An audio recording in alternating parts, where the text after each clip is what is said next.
You're right. Stop the screen. Get rid of you. I'm going to switch the cam. Let's see if that works. All right. Hey, hopefully you can hear me. I'm going to be using the point tilt zoom thingamajig, so I'll bring it on over here. Hope you guys are doing well. Yeah, I haven't hooked it up to the ceiling yet, which I'm glad. I'm now cluing in that I'm probably going to want to. Oh, hold on. What am I doing here? There we go. Much, much better. Hey, Harold. Great to see you, man. Hi, WNN. Hope you're doing well. Yeah, let me know if the camera angle and all that funky business is everything's working here. I'm just going to turn off my turn off the radio. I don't think you guys would be able to hear the radio. Yeah, I'm not. This isn't no agenda or whatever. I'm just hoping that people will hang out and kind of like body doubling the same way I would do with my cross stitch and my creative writing and whatnot. I'll try to zoom it up a little bit. Just hang out, basically body doubling to try to kind of like, just having somebody else around also doing some crafting or whatever. If you guys want to start talking about stuff or ask questions, or if you got tips, whatever, I'm just saying, like, we'll just go about it and then see how long this goes. And then later on this afternoon, hopefully I'll still be awake so I can go and hang out with the Gamers with Coffee stream. It's not, well, today it's pretty cold here. It's going to get worse. I think we're getting to about a low of minus 26 or 27 degrees Celsius by Tuesday morning or so. So as long as the wind doesn't go mental, we should be all right. I'm going to move the monitor over so I can see what the heck you guys are talking about. Right there. That should help. Decided not to participate in ID Gestures 10 game challenge. Yeah, it's too stressful. Yeah, well, as you know, Charles, man, there's no bloody way in hell I could ever play 10 games. No way in hell. So I'll show you what I'm doing right now. Like I said, no, I'm not doing anything in particular. Not really sure. I should probably be working on.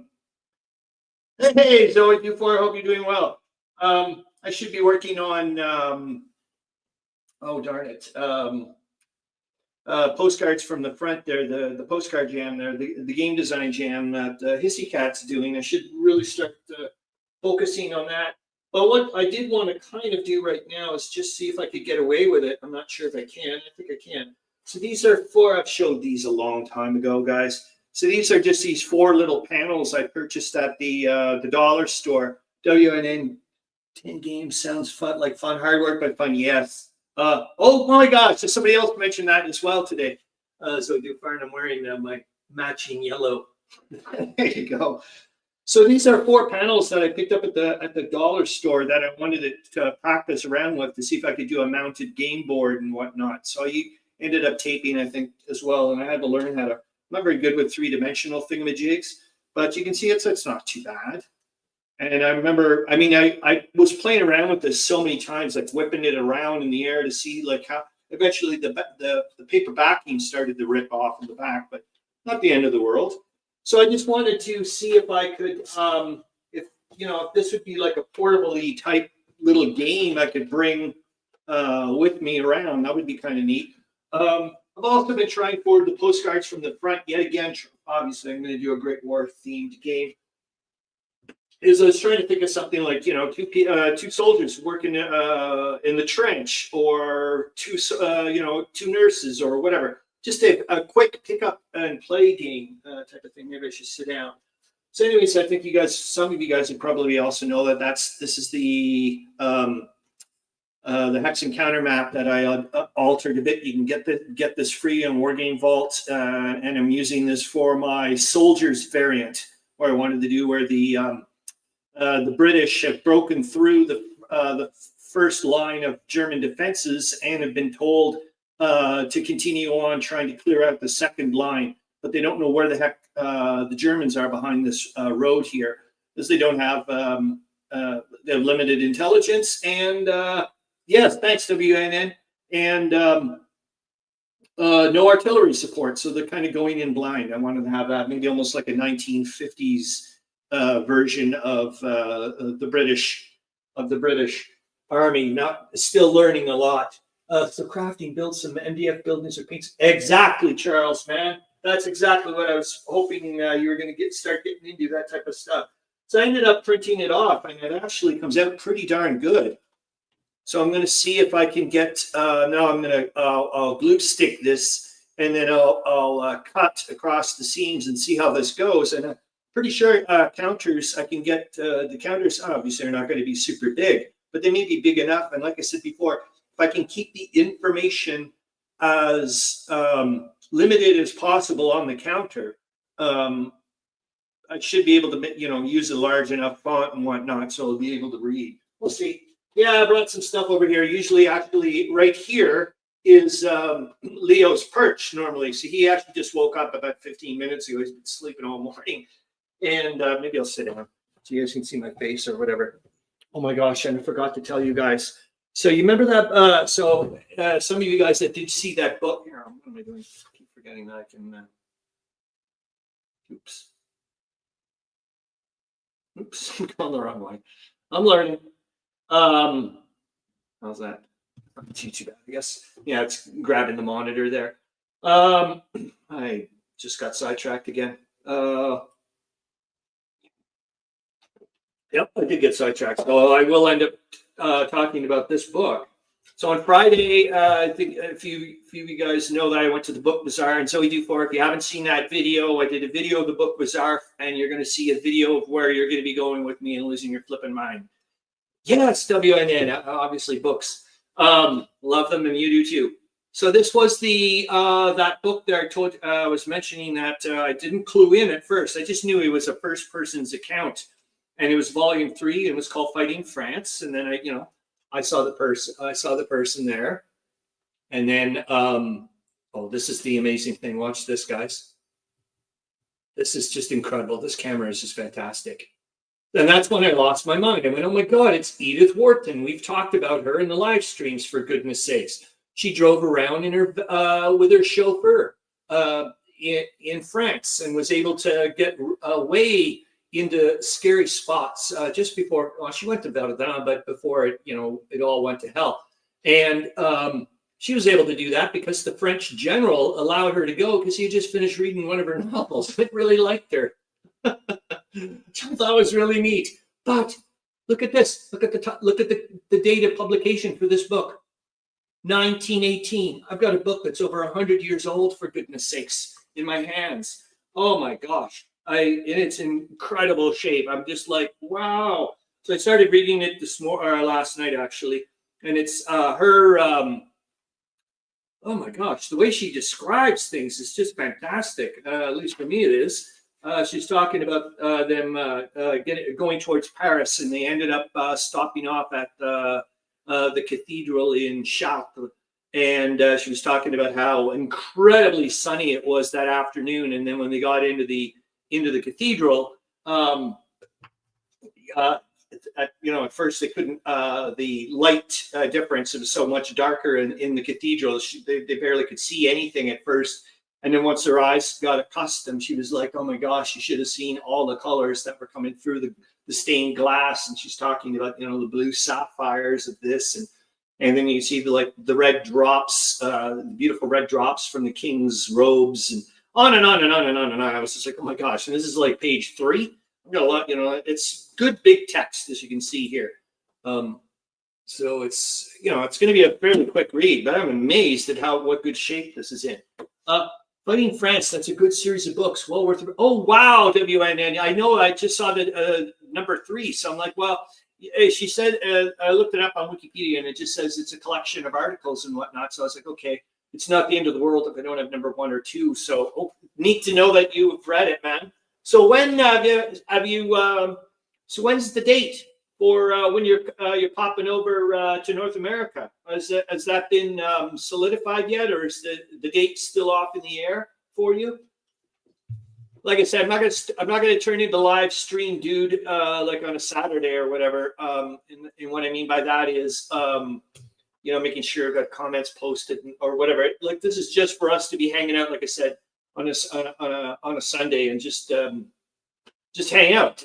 Essentially, just like way back when, Charles Sator, man, when you told me about the Not Jay show, and it was like, the first time I went there, I was like, oh my gosh. And like I said, it was like, and anybody who wants to pop on, man, for goodness sakes, do so. Up for a dog walk with back. Yeah, I'll still be here probably, Zoe. So I hope you have a good one. Yeah, it was just, I felt like I was at a clubhouse, for goodness sakes. It was awesome. They hadn't solidified it yet, just sometime after end of March. Hey, Brian R. Smith, good to see you, man. And I know that I was thinking about you this morning, that you're in the same chilly neck of the woods that I'm in, more or less, and it's not very nice. Oh man, this is gonna get worse. But at least the only good thing is that only good thing is there's no wind, so I'm really happy about that. I do unfortunately do have to go out later in the afternoon to.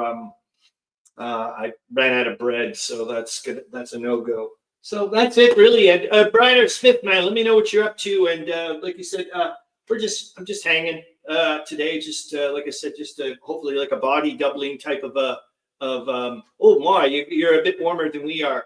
About -12 here. But yeah, thank goodness you're right about the sun. Thank goodness. Yeah, and yet again, like, or even like Corvinus Wargaming when he does his hobby hangout, just hanging out, or Tony Aguilera. I don't know if you ever, Tony Aguilar. He does he does his painting. It was mostly now I think World War II tanks and that type of stuff and whatnot. So, anyways, I'll see if I can glue stick this puppy onto these panels and go from there. But I would like later on to show you guys, excuse me, some of my old counters from my very first counters would be for sorry, I'm still learning here. My Jet game from way so this would have been well over 10 years ago that I would have made these counters for them. It's just I lost my counters from way back in the 70s over time. Well, first thing I'm going to do is when I go to glue stick stuff, I am trying to find Robert K. Massey behind you. Where's that? Oh yes, I think you were the one who was mentioning it too, Brian R. Smith. I think you were the one that mentioned it, the Castles of Steel book to me. I'm pretty darn sure you're the one. Hey, Dan, DJ Sideways, great to see you, man.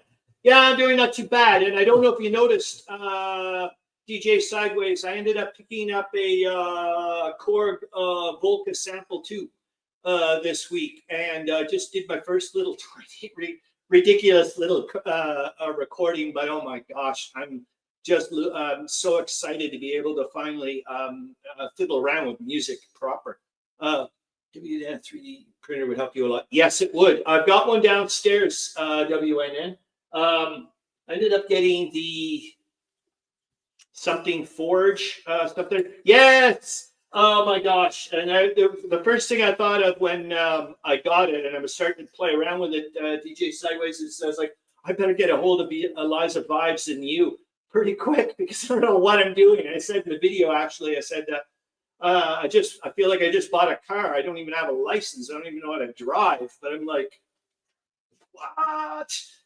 So it's like, actually, Zoe Dufour, I sent her the recording. And I said, what do you think it like? I was like, look, I'm just playing around 3 minutes worth. Just came up with a super quick melody, and I'm just messing with it afterwards. My gosh, the fun! But I can already start seeing some of the things that I think people have done. Like this morning, I was watching a DJ screwing around, and I went, I could, you know what I mean? I could start connecting the dots, if you know what I mean. So that was kind of neat. So anyways, first thing I need to do, I want to get some rubber cement big time. God damn, it's expensive. I haven't used rubber cement since I was a kid, but I'd like to give it a shot again. So anyways, before I start screwing around with the glue stick, I'm obviously going to have to put some paper down here for sure. I just don't know. There's a channel called No Enemies Here by Dan Pancaldi. He does a week on here. I'll pop that up so people will know. Yep. Hold on. I'm going to get to the thing. There we go. Boink. Yeah, so I'm gonna go and grab some paper here so I can put it on the table and start glue sticking like a maniac, and then not have to worry about me wrecking my table or whatever. And that's another thing I do. I never, well, no, yeah, I don't. I don't throw away paper. So because I'm like, oh, I can always use it for something lighter, which I'm going to be doing right now, like I just said. So I'm just going to pop this stuff on. The only other thing I think I've mentioned before through experience with the glue stick stuff is use. I've started to clue in that I'm DJing anyway. Actually, DJ Sideways that you mentioned that I was saying to Zoe Dufort, she's my daughter, and I was saying to her on Wednesday, I was like, I've already got it. I'm going to be called DJ Nanji. So it's also in honor of a fellow gamer, Mini Warmutt. Lots of people have a really hard time pronouncing Nanguea for some reason, and he ends up just often calling me Nanji. So I was like, hey, you know what? I would be half decent. DJ Nanji. I like that. Hey, Campfire. Great to see you, man. So I hope you're doing well. So yeah, that's it. So like I said, with the glue stick, one thing I started gluing in very, very quickly was thick paper is really important if I'm going to use them for counters or, well, obviously for map, and I'm going to start using the glue stick. Too thin of a paper, like the 22-pound bond or the 24-pound bond or 20 even, the typical cheap laser or inkjet paper that most people use, including myself used to use. It wrinkles too much with the moisture from the glue stick. It's such a pain in the butt. So yeah, Dante called me aware. Oh my gosh, that's so cool, man. Yeah, he was one heck of he's still around. Yeah, monster resource. So please let me know if you think the camera should be fiddled around with. And like as I told you, I've got yes, he darn well is, man. Please let me know if I could, like I said, I'm using the point, tilt, and zoom camera or whatever. So that was the only other thing. So after that, I think I used 32-pound bond, white bond paper, nice thick stuff. Yeah, and when I start going mental with the glue stick, it doesn't wrinkle right off the bat, which is awesome. So, oh yeah, I'll zoom it down a little bit. There, we'll see if that works.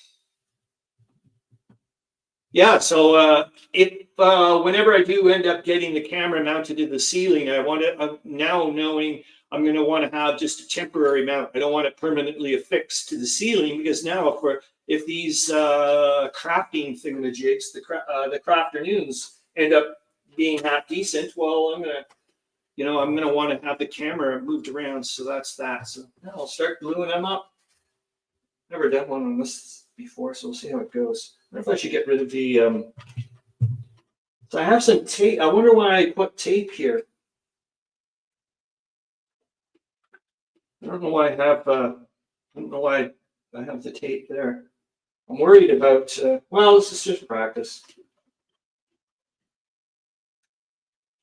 What would I eventually like to do, though? Like I said, if I'm going to do, I would like, that's the project. Maybe one bit is to maybe do that deluxe version upstairs of the World War I game, the SPI game, which I've been having a fair amount of fun. I watched a bit more. Somebody, I think he's a Scottish gentleman, was doing some playthroughs a few years ago of that game. Holy cow, is he ever aggressive compared to me? He's like, every time he's just like attacking. So he's only got, like, after this first turn, I think, like some of his sides have got, like, 10 combat resource points and stuff. Of course, you're going to get more the next turn, but I was just like, wow, is this guy ever aggressive? You know what? I think I'm going to glue stick the paper and then go to the mat. That makes a bit more sense, because the mat, this canvas mat that, like I was saying, I got on the thing. Brandon, well, of course, you guys can read your own comments, so I'll shush.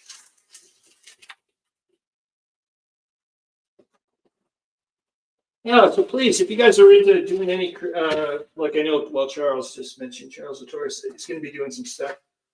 I know that Henry Mike was potentially going to be popping by later, and he's wanting to get into his. Of course, I could always do two cameras, but just let me know if you guys are if this is driving you nuts. Just seeing this little bit, I don't know. Because he was what is it called? That game he's doing something in Brimstone or the 28 millimeter game system thing that goes all around the world. The last time he did the Temple Dogs, he was having a hell of a time with them. So the only other thing I find, which is the first time I've ever done it here, I'm not used to sitting. I'm a stander, but obviously it's gotta go with the flow for the show. Yes, with the glue sticks, I find I really need to find I need to really have a good look at the lighting. So I'm moving my head back and forth to make sure that. Of course, it's not the end of the world with. Well, maybe it is because I am chopping it. That's the only other thing I have to remind myself too is to stop moving the flipping paper. I have to really keep because obviously there's some of the glue sticks that's going off to the side. Hey, William, man, great to see you. Hope you're having a good Sunday. And it's warmer in Kitchener than it is here. That's for sure. Oh my gosh! Actually, William Aaron's on. Holy cow! What? Was it Friday? Yes, Friday evening. I had a strategy meeting with. Yes, love and hate glue sticks. Exactly, man. Oh, exactly. Oh my gosh, did I ever notice the difference between a Staples glue stick and the Elmer's glue stick? My gosh, I went to use a Staples and I couldn't find any Elmer's at the store. And it was like I was going through it like in no time. I was like, what in the world's wrong with this stick? I'm like, oh, it's because they're getting away with murder.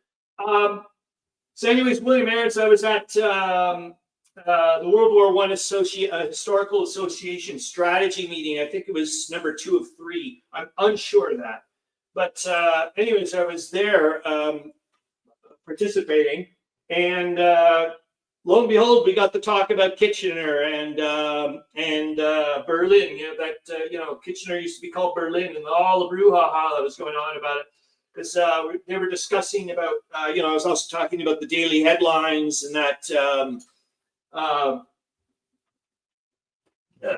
all the invaluable information we're getting, and that you were also getting some stuff from German newspapers and all the stuff we were doing because they were trying to figure out ways of increasing their membership and exposure and all that stuff. It was essentially what it was, and so it was going on about that and talking about certain topics, and that could be getting maybe into podcasts, or if they want to have like an hour-long discussion, because a lot of those people are, as you know, are authors, historians. They've got a lot of academia under the hood, and they've got a lot of things they can talk about. And I was saying even to one of them, I was like, my gosh, like what you just brought up, I'm like, just pop you with somebody else and let you two go for an hour, and that would be awesome. So, what are you saying, Charles? Hex is having a giveaway now of a copy of Russian Besieged. Cool. That's right. Well, I think you got that. I remember seeing that. I'm pretty sure. And so now I'm going to see if this works. This is the other thing I've noticed too, as well, when I've been doing encounters with glue sticks. Maybe you agree with me as well, Ken Sawyer, is patience. Every time I've been impatient is when I start making mistakes, and I have to let the glue dry a little bit. Sometimes I'm like, oh, no, I'm going to go start cutting the counters, and then I'm wondering why things are starting to act a bit odd. And it's like, well, because I didn't let the stuff dry. So it's not such a good idea. I got to rub my fingers off this stuff, because my God, does it ever want to take the ink off the paper. So let's see how this goes. It's not perfect. I'm going to lose some hex. So what's the more important bits? I don't know. See how that goes. We'll see.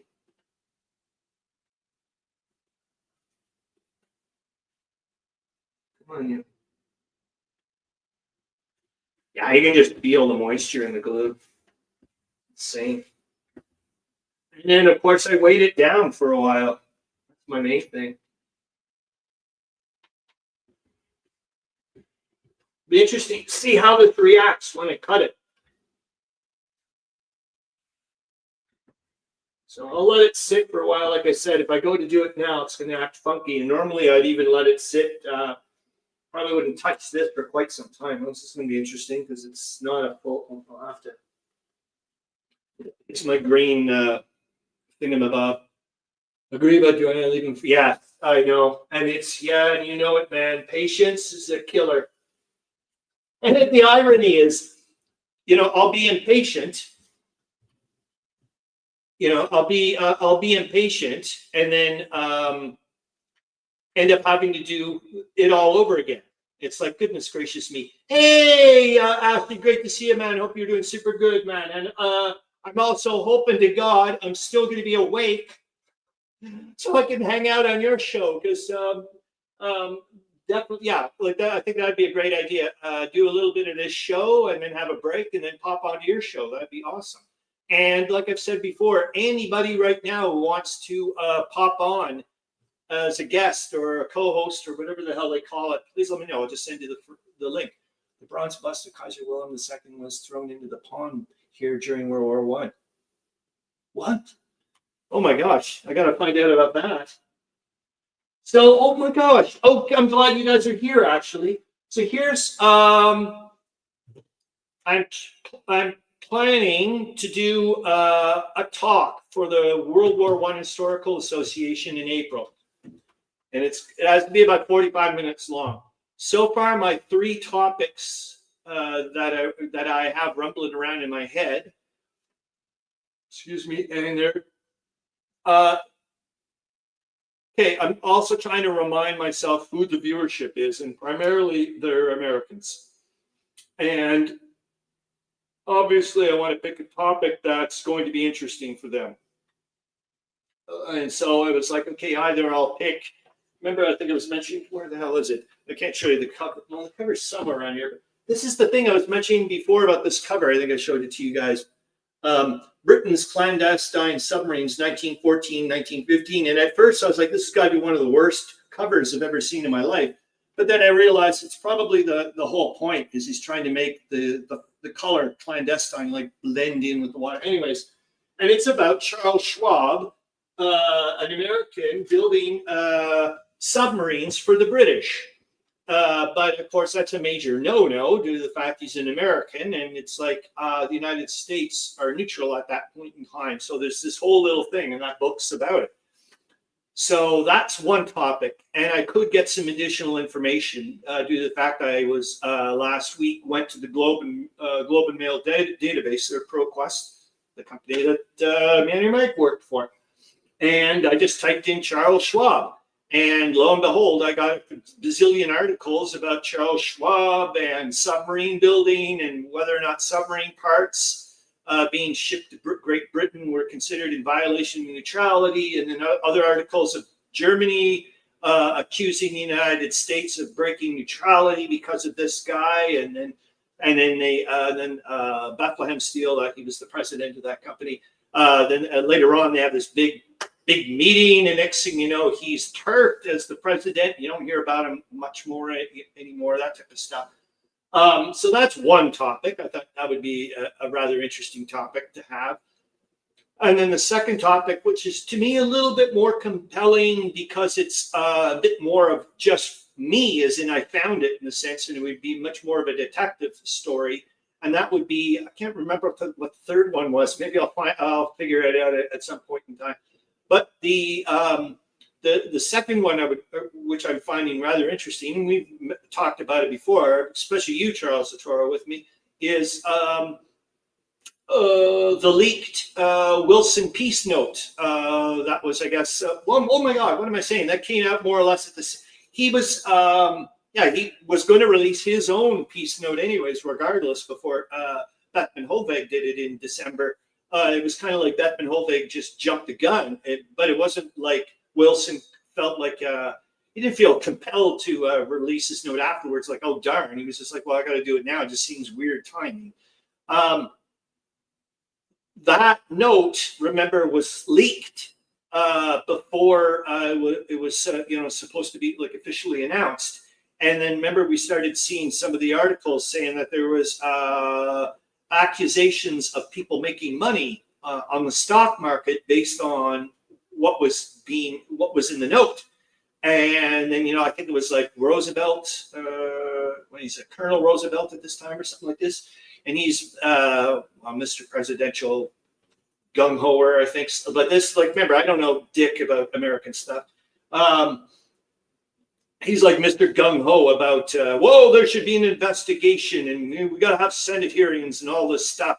And lo and behold, this is what's been happening the past couple of weeks. And I keep running into more and more articles about, I remember earlier in the week, I posted in one for the World War I daily headlines, J.P. Morgan, for goodness sakes, is now in the web.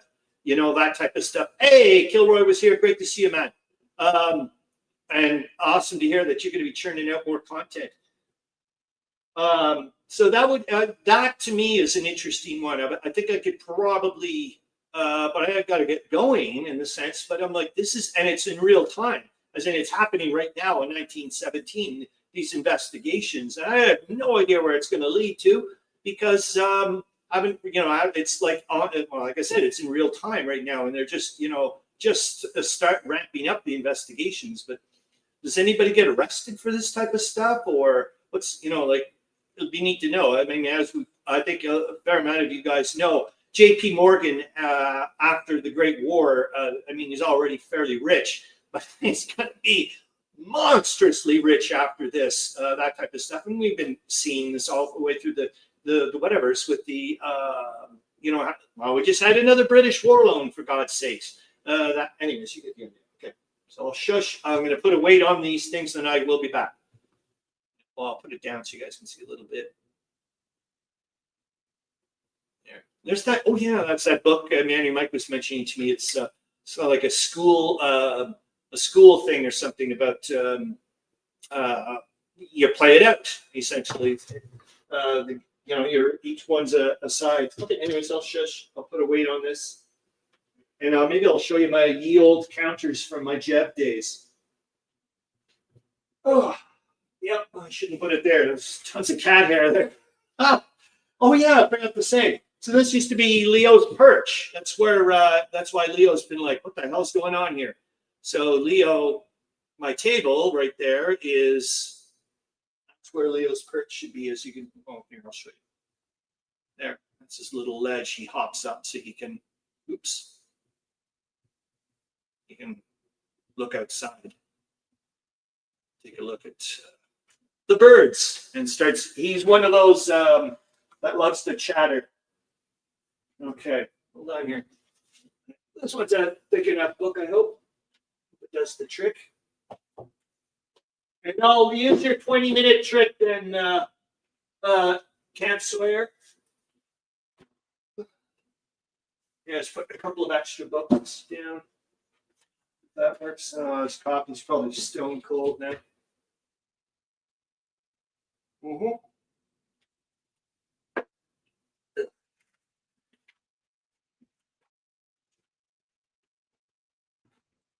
Yeah, it'd be nice to do a deluxe version of that game upstairs. See how it goes. But then I got those other games, like maybe here. There we go. Right. Yeah, I'll show you my. Yeah, this is from. Gotta go. And Ashley, man, I hope to God I see you later. It's good to see you use Elmer glue sticks to make counters. I've also used them, and the sticks seem to work well. A YouTube crafter suggested using spray can glue instead. Have you used that? Yes, I have, Lily Marins, and I do not recommend using spray can glue instead. It is beyond insanely messy. I am not a fan of anything spray, to be honest with you. Yep, I don't even use spray cans anymore for priming my minis. Screw that. Well, I live in Canada. As you know, William Aaron saying it gets cold here. It's not a lot of fun trying to spray my miniatures outside or my models outside, I have to shake the can. If I spray too hard or not, nope. I went to the hobby store a few years ago, and the person, she said, "Why don't you just go and grab the Vallejo?" Here, I'll show it to you. Hold on, I'll be right back. William Marriage, I've tried to. Yep. It's good. Yep. Okay. Just yeah. Okay. I'm reading your stuff. Hold on. I'm going to show you what I use now. Never go back.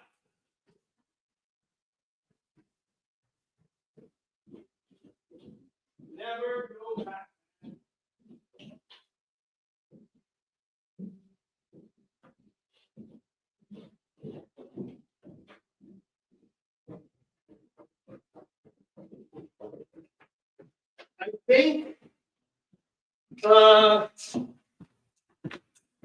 I think I bought this relatively recently because I was trying to maybe do a model that had a very large surface area.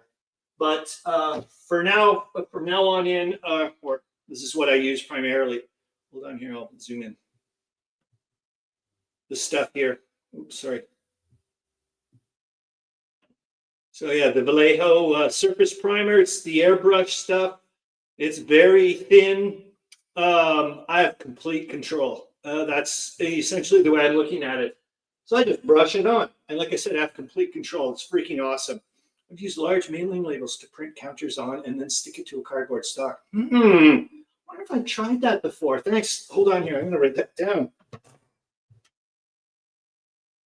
That would be interesting for your registration issues. I wonder,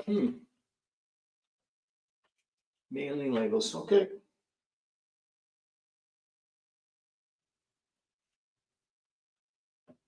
Anyways, William Marriage, if you're going to use the spray stuff, good luck to you. All I got to say. So these I made from darn it, I'm gonna have to put these in the links to all my favorite pieces of software that I like to use and websites to go to. Like for example, iFranView. I don't know if anybody's ever used iFranView. It's a graphics image viewer, and you can add plugins. It's 100% free. It is one of the most powerful pieces of software I've ever continue to use. I use it at work. What it can do is just spectacular, absolutely spectacular. So yeah, I highly recommend iFranView. I'll put it in the sources and links thing. Breakfast indeed. Need more coffee. Hi, Charles. Great to see you, Andrew Mike, man. I hope you missed the notifications until now. Yeah, YouTube, eh? What a beautiful world that crazy place is. So yeah, like I said, I'll pop into the sources and links. But iFranView, without a doubt, it just blows me away that it's free. It's a free. So I use iFranView, MS Paintbrush. Yeah. Anyways, I made these guys up years and years ago, and I got the images from Junior General. I think a lot of you guys know about Junior General. Mailing labels work. I found the toner from the laser printer. Smear a little more, but no gluing. Cool. Yeah, and there's the old hole. There's the whole other gambit of the difference between inkjet and laserjet. My gosh. So I got all these images from Junior General. It's I'm sure a lot of you guys know about that place. It's all free. Most of the rules and scenarios and everything are, not complicated. It's made for classrooms, for grade school type stuff.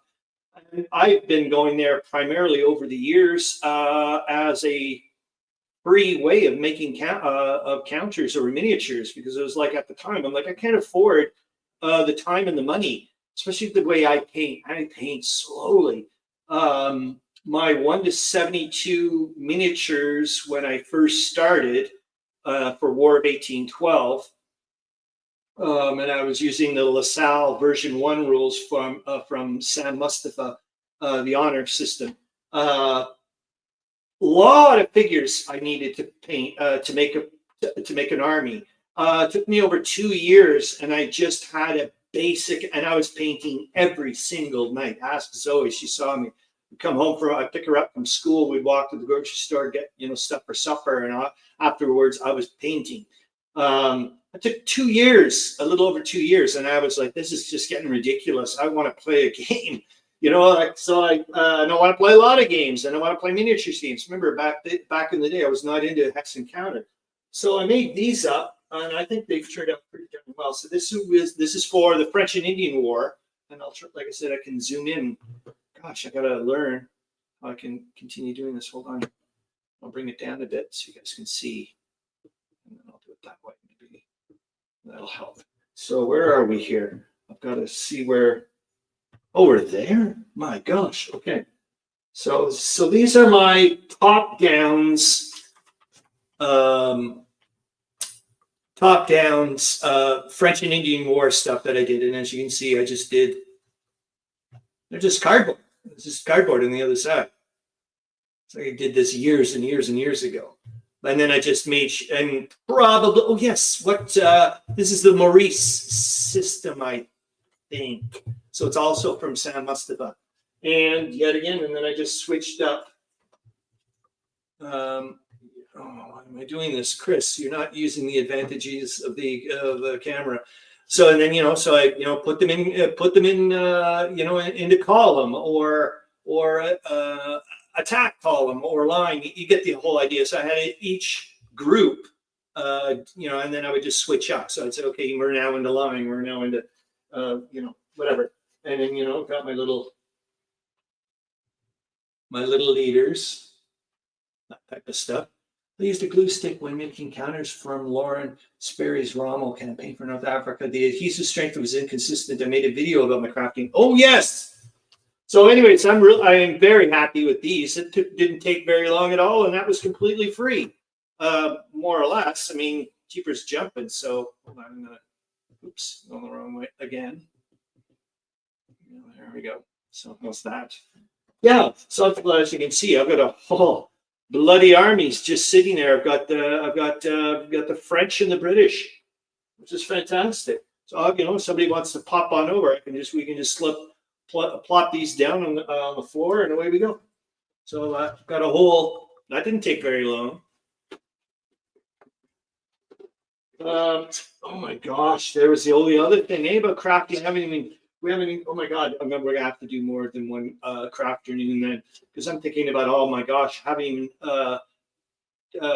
brought upstairs all my DBA terrain, for goodness sakes. And I've got tons and tons and tons and tons of miniatures terrain that I've made from scratch over the years. My God, some of it's really darn good. That is one of my dislikes of glue sticks. Yep. Okay. You know what? I'm going to show it. I am proud of it. It's not from scratch. I mean, they're miniatures and whatnot. Oh my God. These are all my leftover over the years of counters and misadventure counters, if you want to call it that. So there's just tons of them. But like I said, I don't throw away stuff because you never know. I may need counters in a pinch. That type of stuff. Yeah, okay, I'll show you that. I'm going to show you the jet thing, and I'm going to see if this panel thing works. Using sprays effectively requires a lot of skill to get it. Yep. That's why Brian R. Smith, like I said, I just said enough of this nonsense. It was driving me up the tree. Or yet again, like you said, if I don't shake the can enough, and then can you make rules for all those Camp Sawyer? I think I mentioned this to Meandering Mike. I'm sure Charles Latour as well, and others. One thing I would love to try to do is make a game out of all the various orphan counters that I have around, and just say, okay, or anybody, like, you just bring counters and see if you can make some kind of wacky game. Go to see this. Rob, I think some of you guys know my gaming buddy that pops over here once in a blue moon. One of his sons is a game designer. And he gets really into it. And I've given him, I've been giving his kids, some of my offsets or my misadventure count, like anything. I'm like, here, just let them have some fun, for goodness sakes.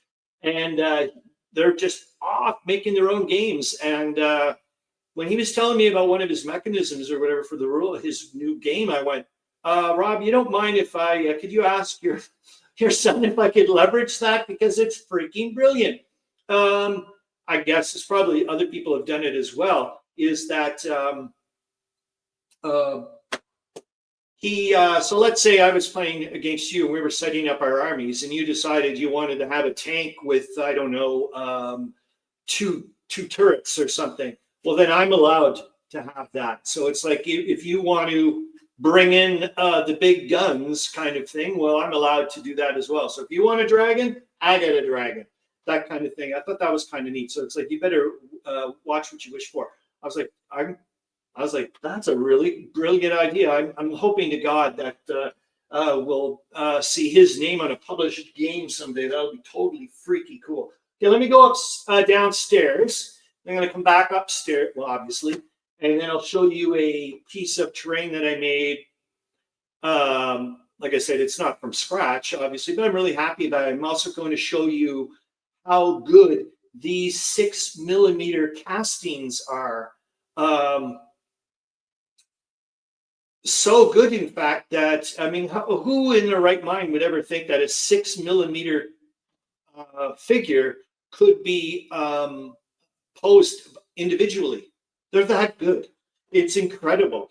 By Perfect Six Miniatures. I don't know if anybody knows about them, but when I found out about them and I saw their castings, I was like, "Are you kidding me?"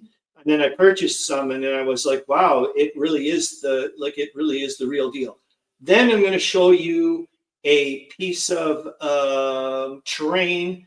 It's a DBA campsite for my Orarchians that a friend of mine made from scratch. The only thing I did was I painted the 2mm fort.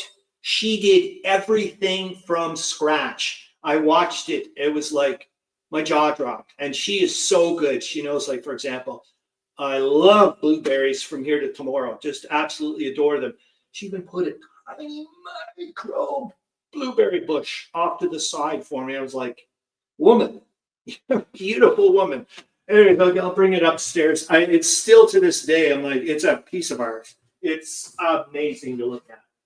Yeah, so it's for my The Kingdom of Arar 2, Book 1. DBA Army.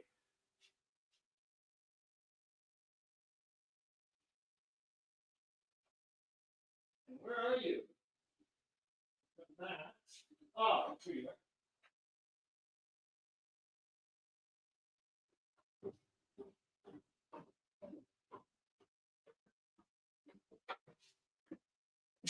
So here's I'll try to look at the camera. So here's I'll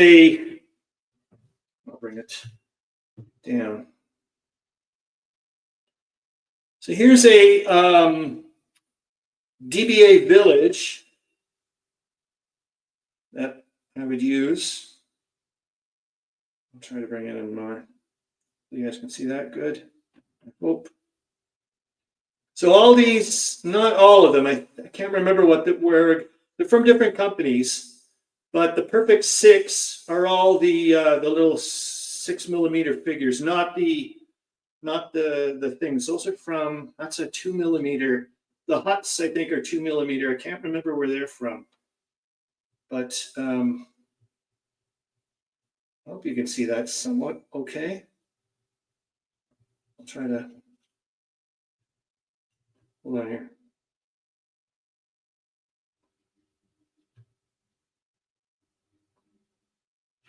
There we go. I should stop doing it.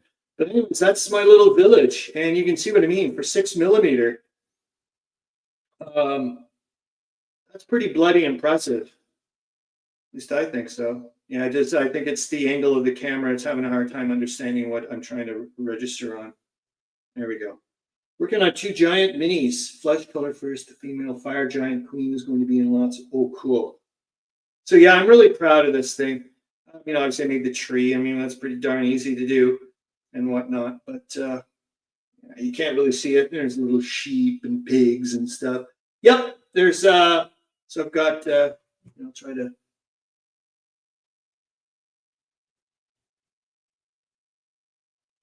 there we go.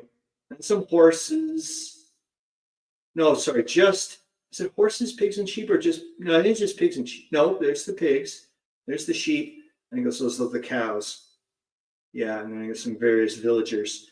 Now this will knock your sock. Well, hopefully knock your socks off. Like I said, completely from scratch, man. Completely from scratch. So this is a look at that. So all I did was paint the mountain. Yeah, she is incredible. So hold on here. Take it down a bit. There we go. Look at that. This is all like plaster Paris and stuff. It's all fake, you know? Like it's just like blueberry bush is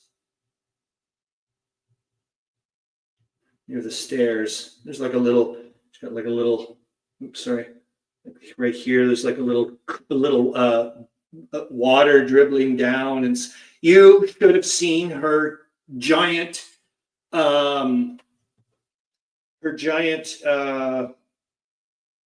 castle that she did, like a wizard's castle. She did a giant wizard's castle like on the sea coast and type of thing.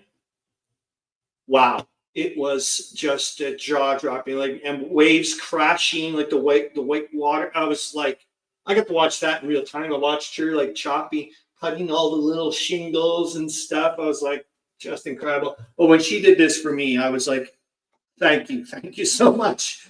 You have no idea. I'm like, I can't believe I got one of the best freaking DBA camps you can imagine. You know, it's so lightweight too. It just blows me away. Well, let me get rid of this stone cold coffee. Oh, gross.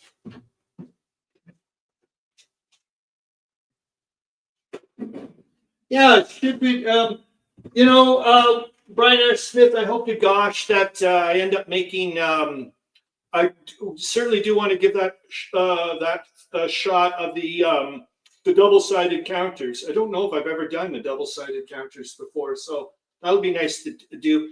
I'm just saying this. It's been crazy to be doing this, like any crafting I've been doing the past couple of weeks, because you guys keep popping up into my head. I'm like, I'll be working on something and something slips, and I'll be like, oh, didn't Brian R. Smith, one of his questions about how to make things not move? I'm like, oh my gosh, like all these little things like that. I think it's kind of like totally cool. So, yeah, let's, hot cup of tea for me. There you are.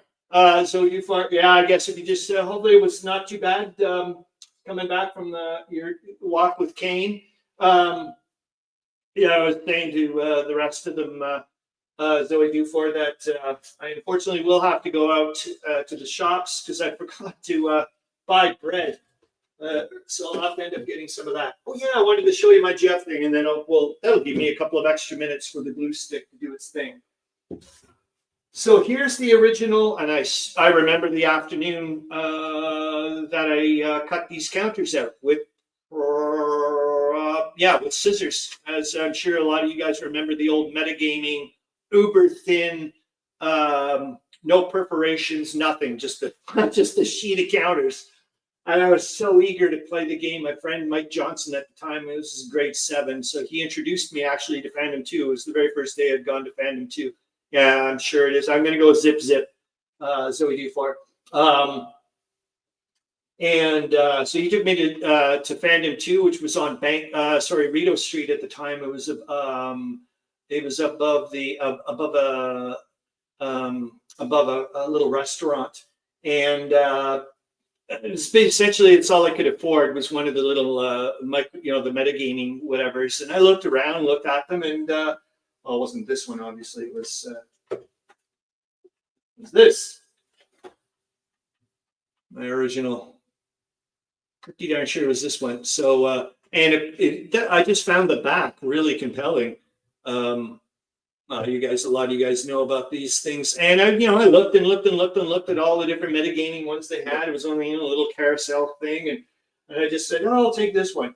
And fell in love with it. Just went nuts. I went to my friend's house, We cut out the counters super duper ultra quick in his garage, laid them out on like a folding TV tray thing, and started playing the game. And lost my marbles and went home and just played the game over and over and over and over again. And then ended up getting hold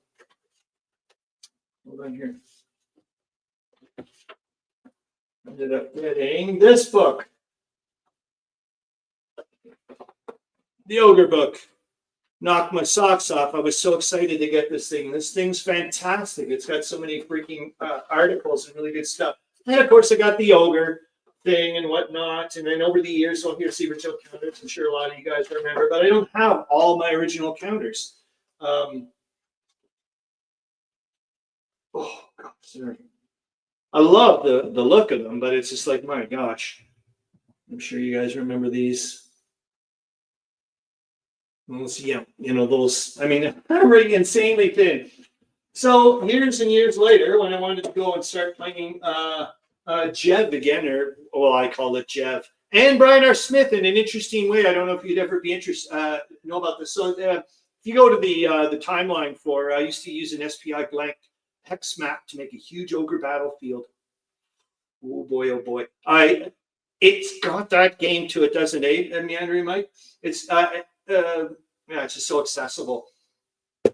But anyways, Brian R. Smith, in the timeline, they talk about the fact of like when the Combine ends up, you know, becoming the Combine, and at the first, you know, like eventually, I guess, the Americans swallow up, you know, Canada, but part of Quebec, they make some allusions to, they allude to the fact that I guess there was some kind of Battle of Quebec or something like that. And I was like, this is years and years and years and years ago. I actually still got the maps upstairs. And I ended up getting as many flippin' street maps as I possibly can of Montreal area and whatnot. And that's why you see this, a ton of those old variant Jev counters and whatnot, because I had all kinds of different armies set up. And it was the ALQ, I think, Armée Libération du Québec or something like that I made up. And well, kind of like, you know, what I was trying to allude to as well. And it was only like our Ogre Mark ones were allowed. It was just at the very beginning of, you know, of the beginnings of the Ogre and all that stuff. And oh my God, I have tons of information. Never played it, but I got tons of stuff up there. But anyways, there's someone, he doesn't have his website anymore, sadly. This guy doesn't have, but I still have the files. But I went to go take a look at his website, and it's not around anymore. But hopefully you'll be able to see if I can bring off the tray. So I ended up using this guy's generic Jev counters from here on in. Hold on here, I'll try to get better. See if this works. So there, you can see something. So it's these, they're pretty big. And well, I've obviously made them big, but they're completely different than the, and these ones, you can see they're still uber thin. So these are made, oh my gosh, I made these probably about 15 years ago. And there I'm using just the back of ink cartridge boxes from work. I went through so many ink cartridge boxes at work, you have no flipping clue. And at the time I went, hey, these are pretty hard, but not that, not like, you know, the normal cardboard you would get. So I was like, okay, I'll use that. But they've done me good. I'm not complaining. I've played many a game of Jev with those, that's for sure. And the other thing is that the beauty of it, yet again, like I was saying, when I was making my little Montreal, or I mean my Quebec thing, I tried to set it up for a Risk-like thing. Actually, my old website, you can still go and take a look at. I've got all the regions of Quebec kind of like mapped out like a Risk type thing and all this stuff. I'm getting sidetracked again. No, that was the other thing about these the counter files is they were so easy to alter in MS Paint. So I could change all the colors. So I could have an obscenely number. I could say, okay, this is the 5th Army. They're pink. and the Fourth Army, or the on and on and on and on and on and on and on, and just start fiddling with this stuff. Lots of fun. Lots of fun. Let's go take a look and see what happened to that counter thing. Yeah, so these are my original counters from way back when. The video is called Print and Play Misadventures with Campaign for North Africa. I'll post that up. Wow. I will say this, I missed talking with you guys yesterday, darn it, and that sounds like a couple of you did too. Sounds like, oh, shoot. So, yeah, so much to talk about. Well, as you can imagine, oh my God, do you know what's happening today? Zimmerman sending off the telegram, man, today. Is that nuts or what? Oh my God. What are you doing, dude? Oh, brother. All right, let's see what happens here. I don't know if I can do this. We'll see. I'll see if I can try to score down. Yeah, Zimmerman, man. All hell's breaking loose now. We're about to. It's neat too to be reading in the articles right now. There's a lot more. They're going, boy, it seems to be getting rather aggressive out on the waters. I'm like, yeah, it's because the Kaiser's giving them the green light. You just don't know it yet. All right. Yeah. So, what do you guys think if you're gonna what topic do you think would be? Which one do you guys think would be a better topic for me to do for my talk for the World War I Historical Association? The clandestine submarines with Charles Schwab, or the investigations and the leak of the Wilson Peace Note? Okay. Yeah, I don't know how I'm going to do this. Oh, no. I really don't know. I think I'll have to just kind of like feel my way.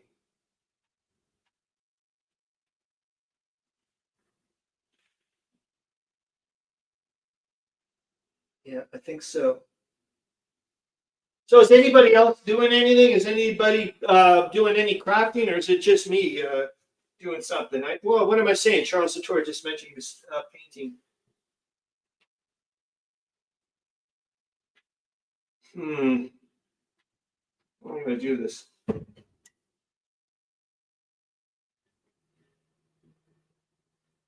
I do it sideways?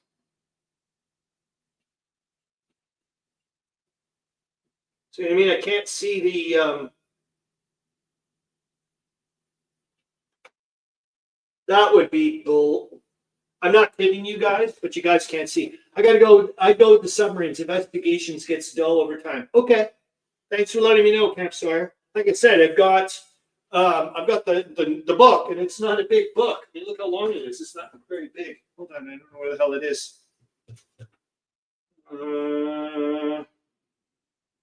This Charles Schwab guy seems rather interesting, and the other nice thing is, as long as I limit it to, in other words, as long as I know I stay within my scope and realize, okay, I only have 45 minutes to chat. I'm watching the stream, playing a phone game, and doing Sudoku book. All of this. Jesus Christ, Mandarin Mike. What the hell? So, I mean, look, you can see it's not a very big book. And the text is not all that thick as well. I'm punching clipping. Oh, this is great to know. This is what I wanted, man. Just like I was saying about the Not J show or hobby hangout with Corvinus Wargaming, that type of stuff. Just hang out, man. And I was even saying to someone this morning, I was like, I don't, scrapbooking time for me. Exactly. I was saying, I don't care, like knitting, cross stitch, whatever, man. Just a body doubling, just to be hanging out with people. But anyways, I'm not kidding you.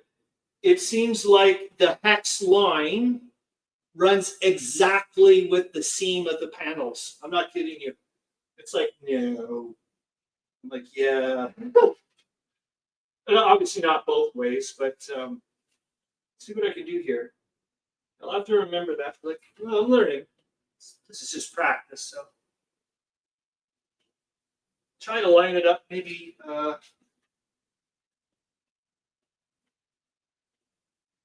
see if that works.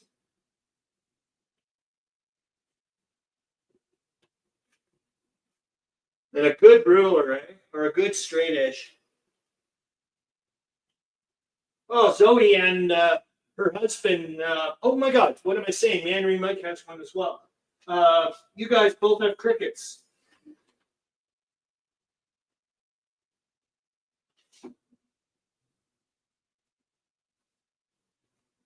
Okay, let's see if I did it right.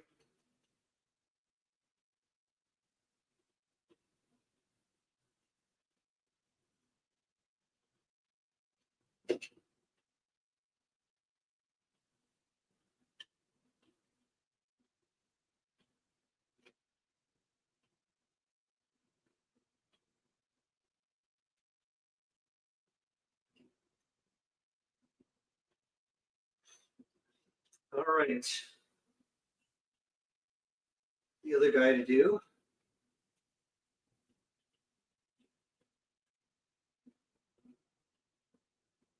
See.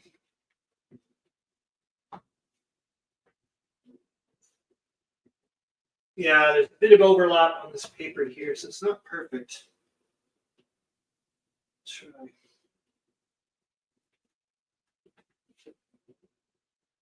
I need light. What happened? What's going on? What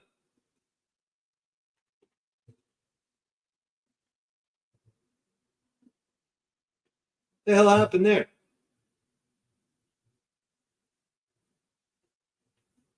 I don't know, Zoe. It keeps freaking out on me. Hold on. Your browser's lost connection to your camera. Oh, bugger off. Yeah, it's. I don't know what's going on lately. I'll try this again. Hold on.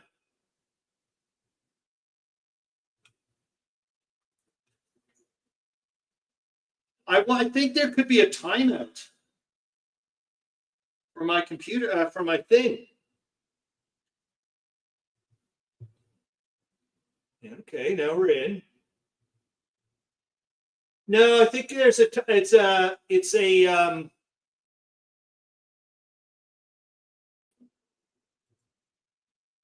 How's that?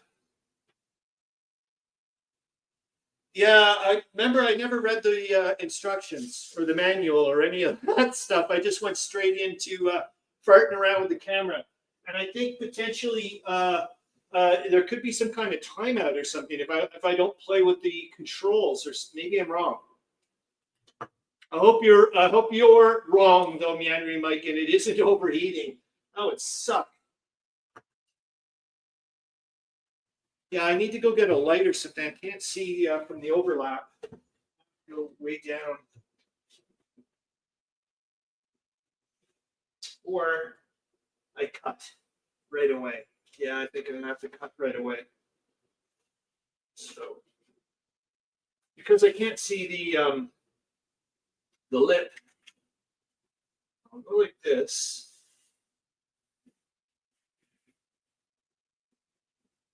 I'll get rid of that lip.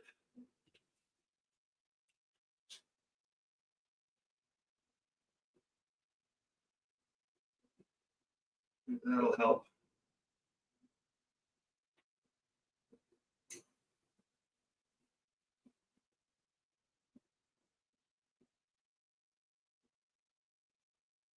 Oh my God, I forgot to show you guys. I purchased some, I'll bring them downstairs.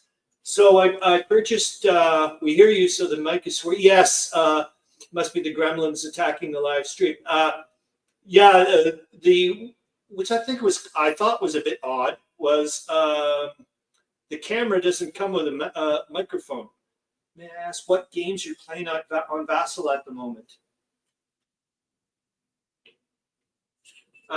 Yeah. Anyways, I ended up picking up the variant Guns of Roses, Guns of August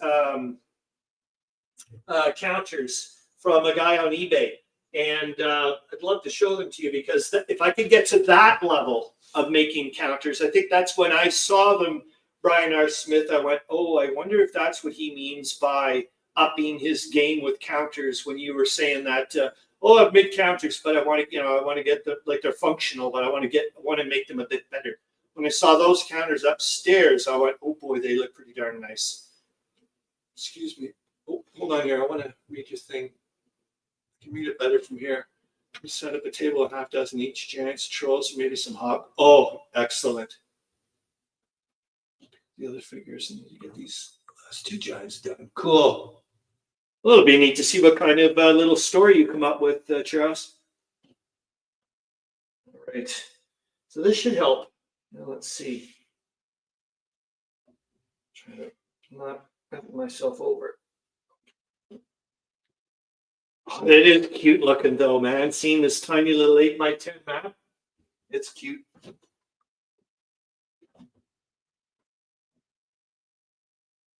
Okay, got you there.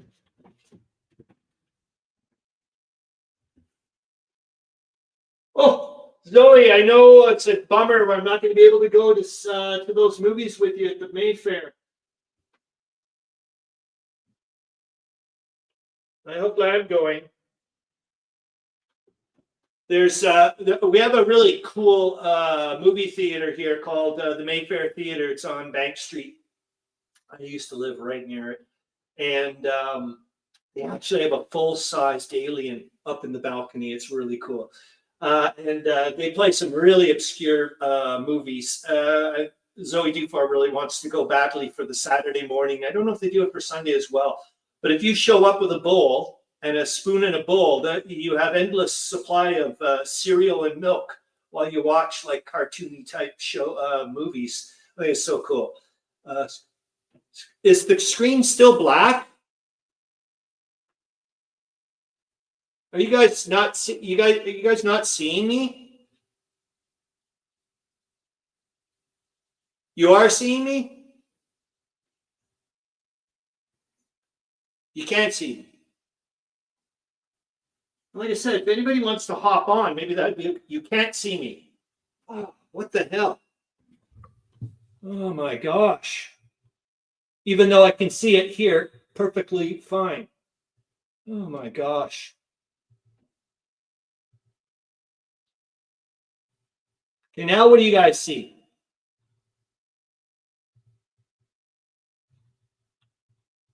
Can you see that? Oh my God.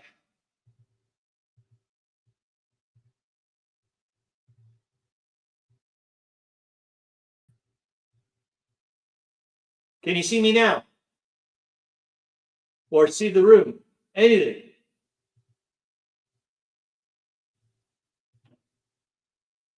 Okay. Maybe we'll stay away from the we'll stay away from the PTZ camera, and we'll go with the oldies.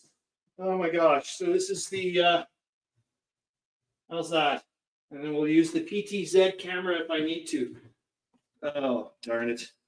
I see a live stream of a bookcase. Yeah, that would be me at the live stream without doing the thing. So anyways, the Mayfair Theater is just a fantastic place. And like I said, they do some really obscure movies. I've seen some dandies there. And occasionally, I was saying to Zoe Dufar even that sometimes like some of these little almost independent movies, they'll have the director or whatever, present it and do a question and answer thing afterwards. It's really cool stuff. Because I've seen some amazing stuff. I got to see Roman Polanski's Dracula there this week. They have two movies I would like to go and see. One is Vixen, and another one's called Les Vampiros Lesbos. I was like, oh yeah, I certainly want to go see that one, man. It's gonna just be a wild romp. Oh, I love stuff like that. Les Vampiros Lesbos. Oh yeah. Wonder what that's about. Okay, I think you're it. Shoot, it's so hard to see it. The seam. I'm going to try and cheat. I'm going to bring it up. Yeah, I'm way off. I wouldn't have seen that a mile away. I'm going to cheat. There we go. Just nick it. See if that works. Gosh, I've seen a lot of movies there. I haven't been there in a long, long time. I used to be a member.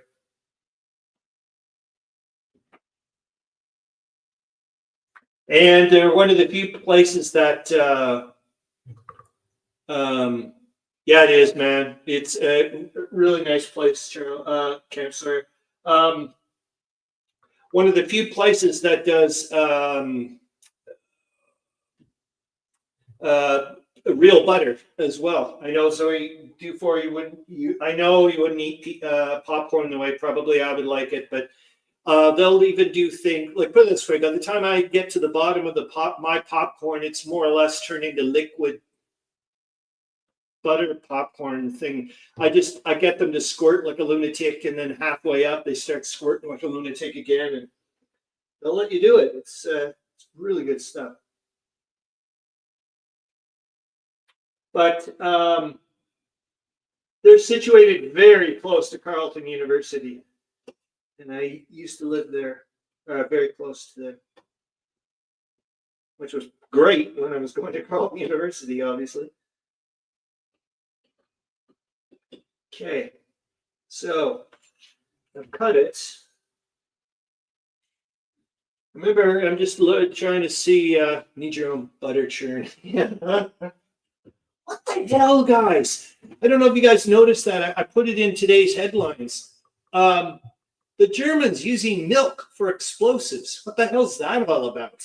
I was like, what?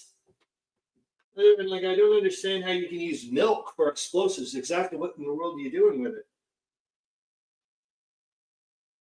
Okay, so it looks like I cut too much, so I'll just have to redo. You see what I mean? Hold on. Put it back. What happened to you? What the hell did that happen? Oh my gosh. Oh, it's because the paper's going. Okay. But you see what I mean? But that's pretty cool looking, man. I'll see if I can re-stick it on.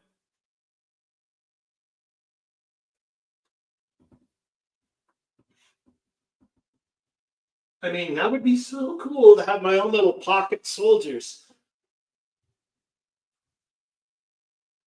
Let's see what I can do here.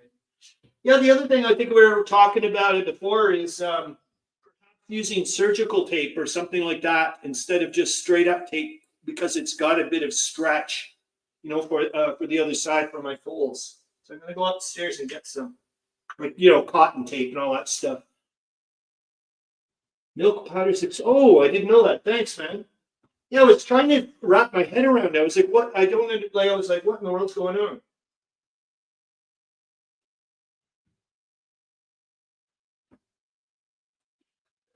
Okay, let's make sure I do it right. It's got to be it. Okay. Yeah, I'll be back. I gotta go get some tape.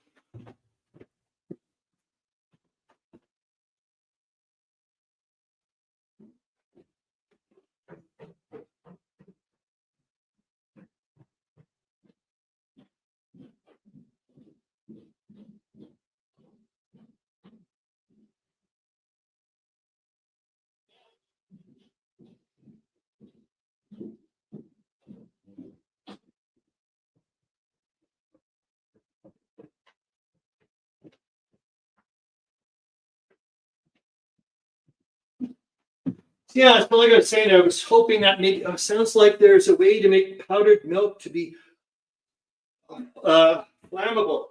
That's crazy. Like, my gosh, I guess, what do they call it when you have the desperation or whatever, you start becoming very creative. So, yeah, I'll see if I can use this. That cotton, similar to how flour dust can combust. Yeah, I was starting to clue in when Brian R. Smith, you mentioned the powder. I went, wait a minute. Yeah, that makes sense. I can remember a few times, even just normal stuff, because just the right amount of oxygen and particulate matter that you can, create some really good, explosive situations. I'll try this out here. Try this cotton stuff. Remember, this is all I'm just trying to learn. But I'm certainly not going to be doing a deluxe thing. Wow, sounds like they need to make sure I got enough for my mini stove in my backpack. I know, I was starting to think of that. Hey, if you're like some interesting terrorist or something. Yeah, I'm certainly not. If I do a proper deluxe World War I map for the SBI thing upstairs, I'm certainly not doing the overlap trick, which I did because that's what ended up happening. I ended up getting that rise and ended up having to use the invisible tape, which I didn't want to do. Oh yeah, you weren't on here yet, Meandering Mike, but I was mentioning that I've been watching some Scottish dude doing a playthrough of the World War I game there. And my gosh, is he ever aggressive compared to me. I also want to get my 7 figures for a silver bayonet done for my, oh yeah. That would be neat. I really want, that's going to be weird, man. Like a Napoleonic horror thing. Yes, this tape looks good.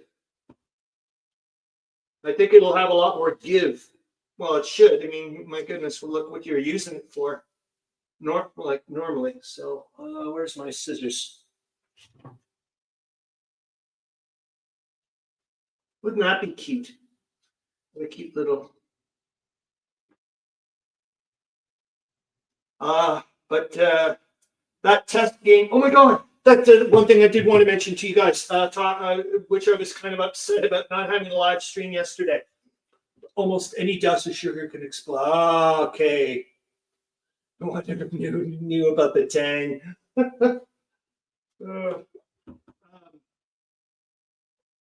Was I guess a lot of you guys probably know Decision Games just had a survey they're going on right now of what games they want you guys to have deluxified.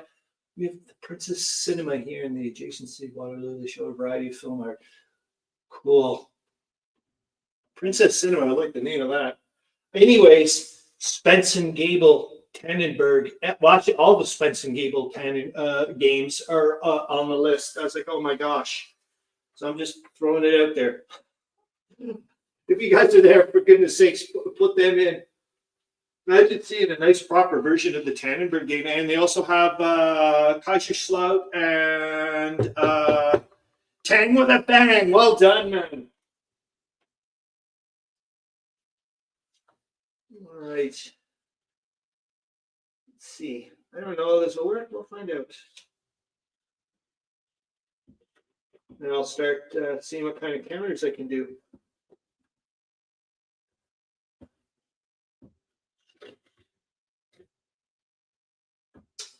All right. What time is it? At 1:10. Maybe start off, I guess, maybe around 2-ish or something like that, and then give me time to go off to the shops and then come back and get ready for Gamers with Coffee. Give everybody a break as well.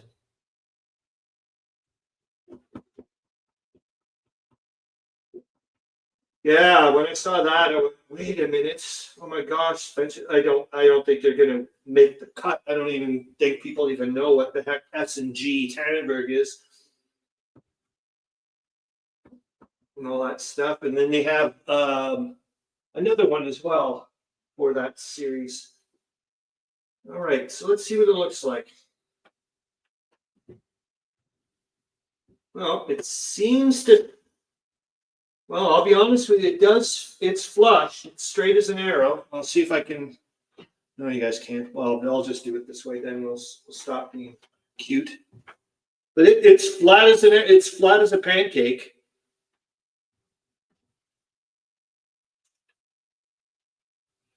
I remember how I did it. Like this, I think. I can't remember. That's right. I had one that has to be completely loose. If I remember correctly. Otherwise, it'll never.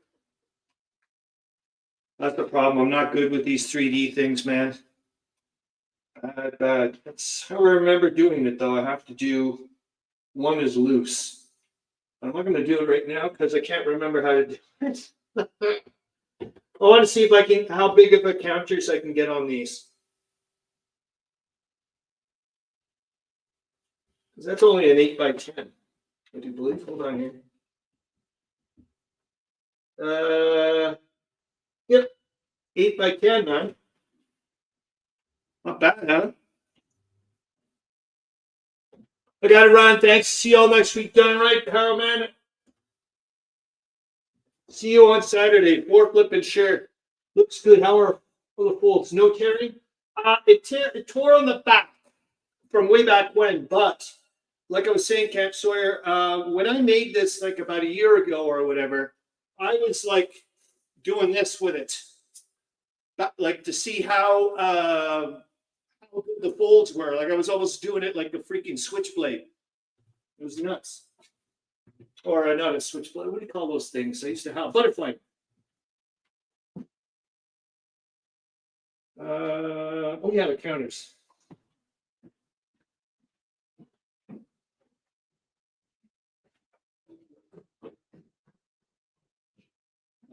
Don't I have enough counters down here probably? So.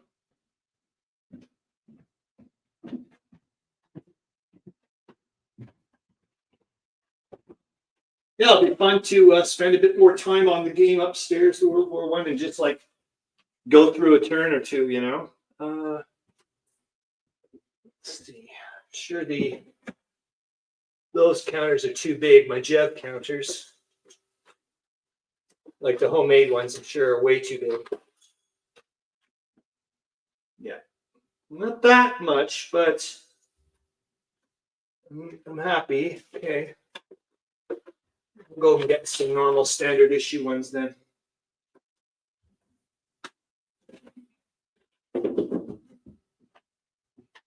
The irony was when I started farting around with this map. Remember, this is the one of the, I think it's map number 3 of the free winter maps I got at the War Game Vault. And the irony is, afterwards, I was thinking, wait a minute, why couldn't I should have just left one as a winter one, and I could have done an Italian, Austro-Hungarian scenario, you know? It's like, oh, goodness gracious. Well, I still can.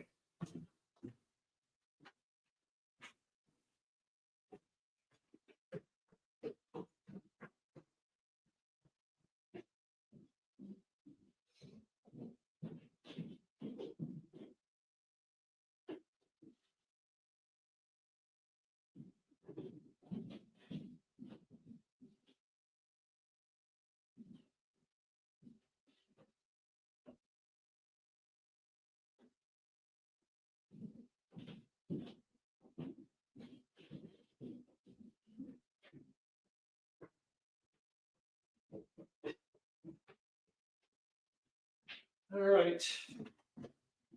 Well, if we can fit these counters, I'll be happy. So I've got yeah, these are the ones I'm using on for my soldiers game. Well, that map. But if I can get away with these ones, so these are the counter size that I'm using for World War I. Get away with that. It doesn't look like it. Oh well, it was worth a shot. Yeah, they're too big. But of course, my originals will be fine.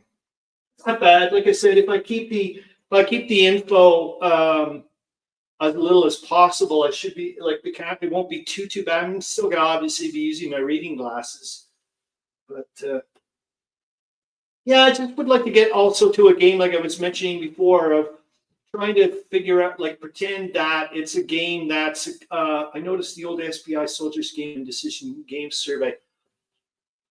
I know, Brian R. Smith. I know. That was one of the 5. I certainly went, please, please, please, please pick that one. That was a tough. This was a tough one this time for me. They had a significant number of Great War ones. Even well, the last one was pretty bad as well. But this one, I was like, it's because the Spence and Gable ones were in there as well. And I went, well, you're going to trump. Well, the soldiers one went in as well, obviously. But I was like, okay, I want to make sure that I got the Kaiserslaut one, I think it's called, that one. And obviously the Tannenberg. And there's a third one. I know they have the Mukden one. That's for the Russo-Japanese one that I certainly, I think I also chose because it was, well, it's part of their system of that thing. And I thought it would be kind of neat. This is not too bad. Okay, so I'm happy with that size of counter. And it would be neat to see if I can come up with very well. I mean, it's just maybe a slight adaptation to the soldiers' rules or whatever, and be able to, you know what I mean, just have like a double-sided page of rules, and have this in, and then be able to fold this up and mail it out as a tiny little thing. Okay, I'm going to be honest. Look, I'm not saying bucket listy type thing. Someday would be, if I could someday make a game where I don't feel like, well, I'm proud of the components and whatnot. I would love to send away complimentary games to a bunch of you people. Oh my God, Eric, see, man, great to see you. Great to see you for a Crafternoon, man. Happy Crafternoon to you. So yeah, that would be awesome. I would, you know, it's just a little fantasy. I would love to someday see Charles Atora play one of my homemade games or something, or Meandering Mike. Not saying eviscerate it, but certainly be honest about what he was seeing at the game. In other words, treat me like a normal person, kind of thing, and not just go, well, he's a friend of mine, so I'll give him a pass with this. It'd be like, no, this game sucks, or the components are not all that great. You know what I mean? Like, welcome to, this is what you get for homemade. So what are you up to, Eric? See, what are you doing? Yeah, we're just all basically crafting in our own little way. Some people are doing scrapbooking, and some people are painting. Some people are cutting counters, you name it. Just uploading games into Tabletop Simulator. Damn right it does. Why not? Why the hell not? Yeah. Oh, yes. That was the other thing. I was, I'm not that brutal. No, you're not. But it was like, I'm like, if you were, I'd be like, go for it. Because I want the real thing. Yeah, well, as you guys saw, I was playing that Tannenberg test game series, and this morning I was thinking to myself, even, I wonder if there's some way I could just take just the Galicia bit, just do the Austro-Hungarians and the Russians there, and see if I could stick it onto a map this big. I don't know. That's probably not. I think that's not enough hexes for an area. But I'd like to see if, or even maybe just do the Battle of Łódź or something like that, like a smaller scale, but just very simple rule set that way. I'm not sure if I'm a big fan of the no zones of control thing that they had.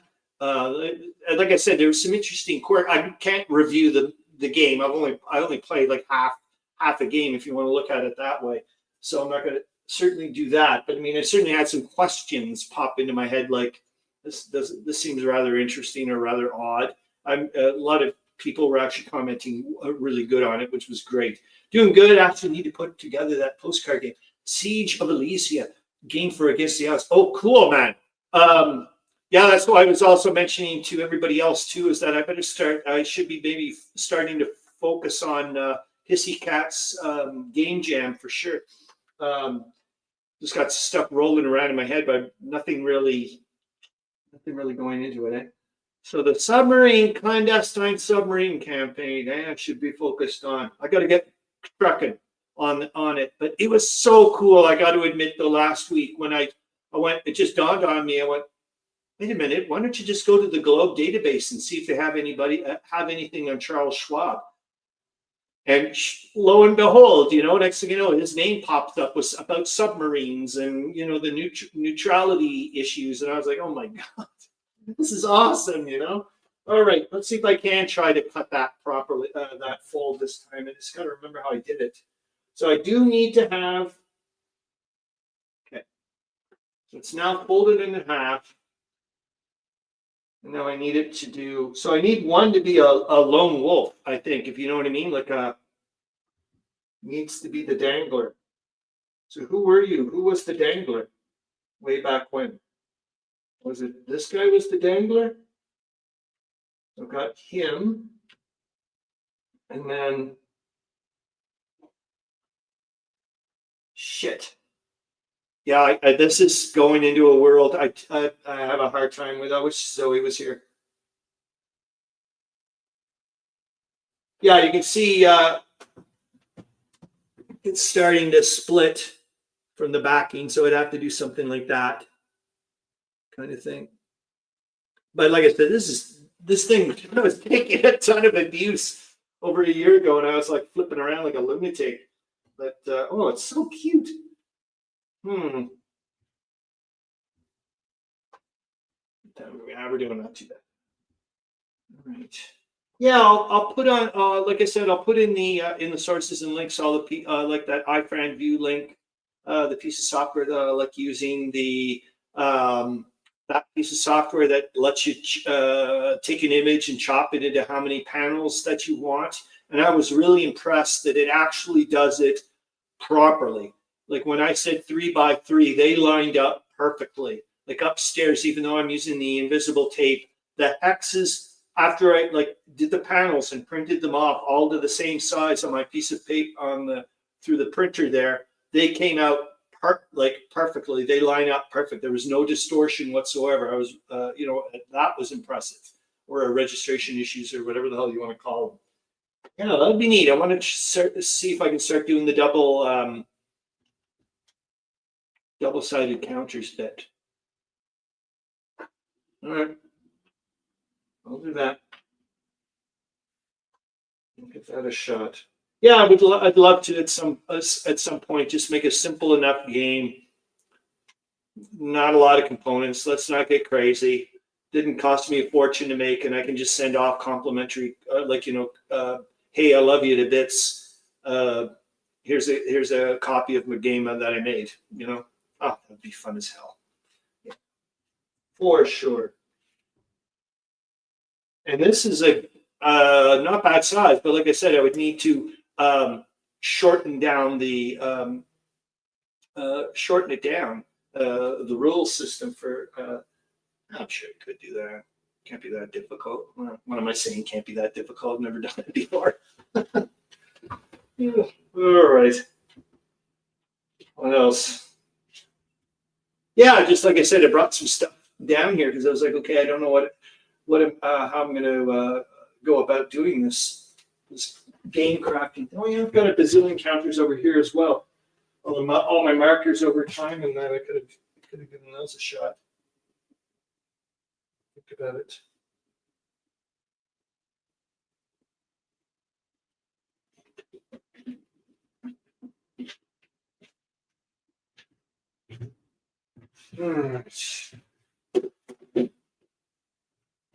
And my bloody Alberta markers. Oh my gosh. It'll be nice to. Oh yeah, that was the other thing I think I was mentioning before. Having issues with some of my paint, the cold weather and lack of use. You guys were the ones that told me about paintballs, those tiny little things that you could buy, those little ball bearing things. I had no idea that they existed. And I think Charles Atora, that I primarily am a craft paint purchaser. And that paint is nowhere near the quality of like a Vallejo or any of those ones. So it's already chunky to begin with. It doesn't tend to want to mix very well, all the deco arts and whatnot. And I've got some of those have been sitting up there for Lord knows how long. I'm sure I'll have to throw a lot of those out. The only good thing is that most of them are, only like $1 or $2 each. So at least I can do whatever that way. But yeah, I'd need to probably start adding getting a lot of balls for those things, the paint balls for sure. All right, so I'll start trying to read up on the clandestine submarine thing, the Charles Schwab dude, and see what he's up to, and see if I can come up with something within 6 weeks for the talk. Like I said, I just got to keep it down to 45 minutes and just stay within my scope and realize, okay, this is all I can get doing. Here's the talking points. what's the major theme that I want to get across and go from there, and how am I going to present it, essentially. So that'll be interesting. Yeah. Yeah.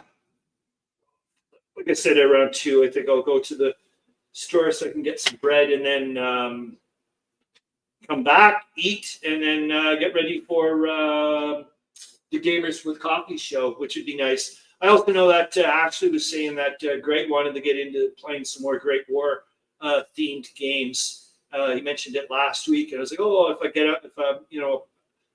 get to be a viewer on your show there, I'll chime in with my little ideas or whatever. It would be neat to see what he's like. Look, what is he aiming for?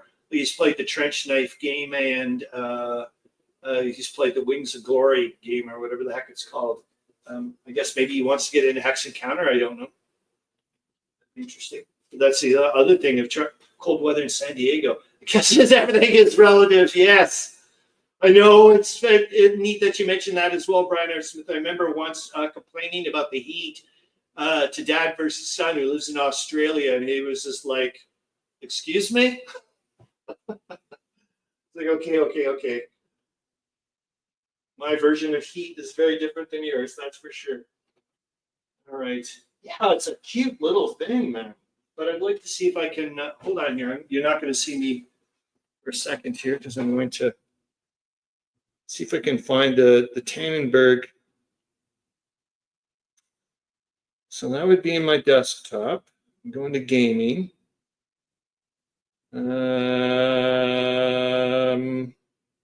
Tannenberg test game. What's the counters? I know what the counters. What the actual. Oh yeah, that's right. I wanted to go and grab those super nice counters to show you. Hold on.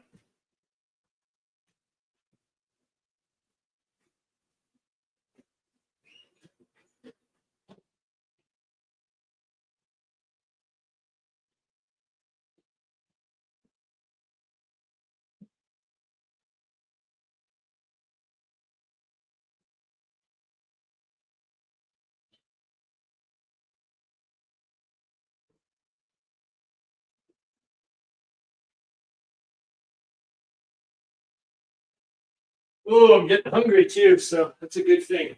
Yeah, so I'm gonna tell you guys, man. I always saw this one paint mixer into even the. I saw this one paint mixer into even the craft paints. Okay, I didn't know that. That Storm of Steel game. That looks interesting. Really, really interesting. But I'm just going to say this so far. I don't know. Like, remember, I played that World War I deluxe boxed game from Decision Games, which is based on the whatever of the SPI game. I played that almost at the very beginning.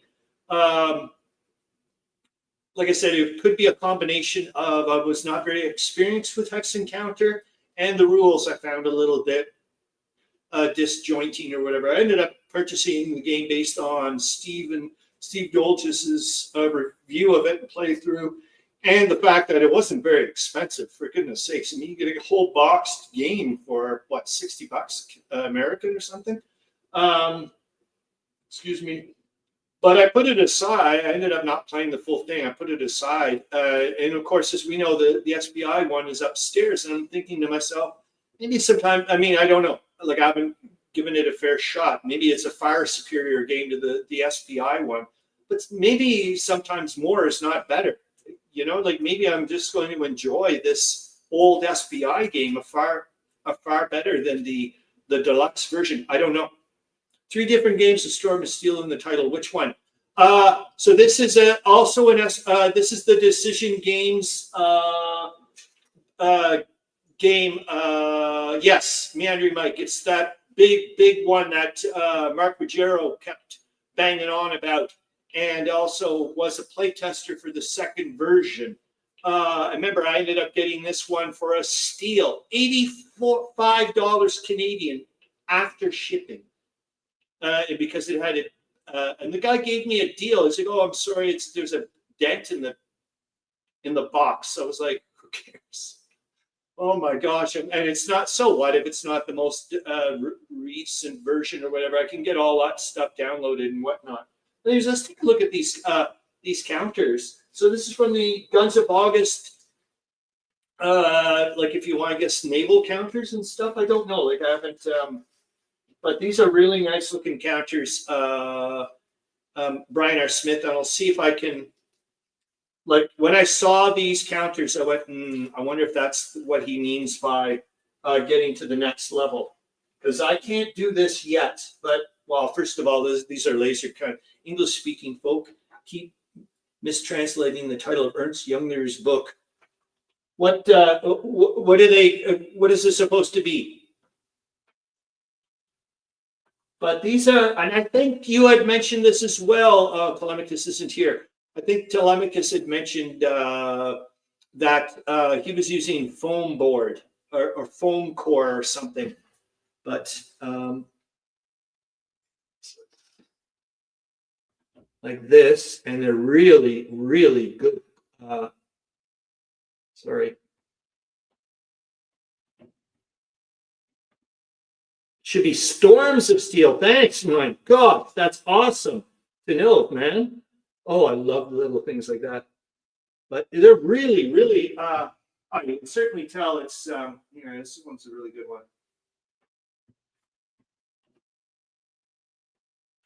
You can see what I mean. Good font on that. I'm going to tell you guys, if you have not read Storms of Steel, I guess, now, wow, what a good book. It's one of those books like I'm almost wishing to, same as like I feel like when I read Three Musketeers. It's such a good book. I'm waiting for my mind to forget big chunks of it so I can go and enjoy it properly again. Oh my God, The Three Musketeers was a dandy. I don't know if I mentioned it to you guys, but there's a coworker of mine. I don't even know how the hell we started getting into talking about Alexandre Dumas and The Three Musketeers. But she ended up having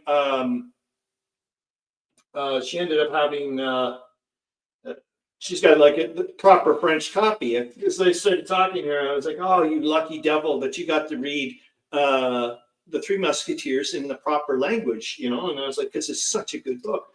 And so she lent me her French copy, and I ended up just lending her the English copy. Look what I ended up finding this week. Hold on, I'm going to go get it. I'm going to give it to her when I go back to work in a month. I've still got 4 more weeks. Holy smokes. Yesterday it dawned on me. I couldn't even remember when I had been back at work. I was like, was it Monday? Was it last Monday was at work? And it's like, yeah, it's amazing how many days have gone by and I can't even remember. Well, anyways, hold on here. I'm going to show you.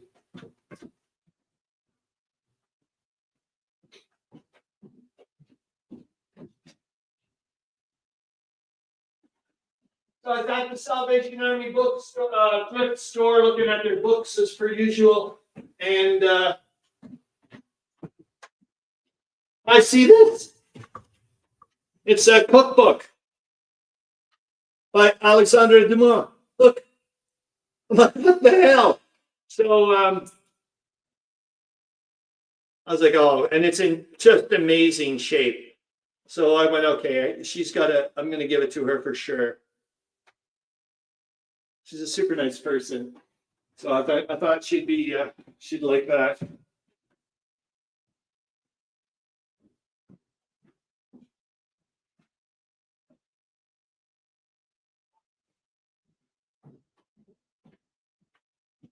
I tried to read the Count of Monte Cristo. I just never got into it.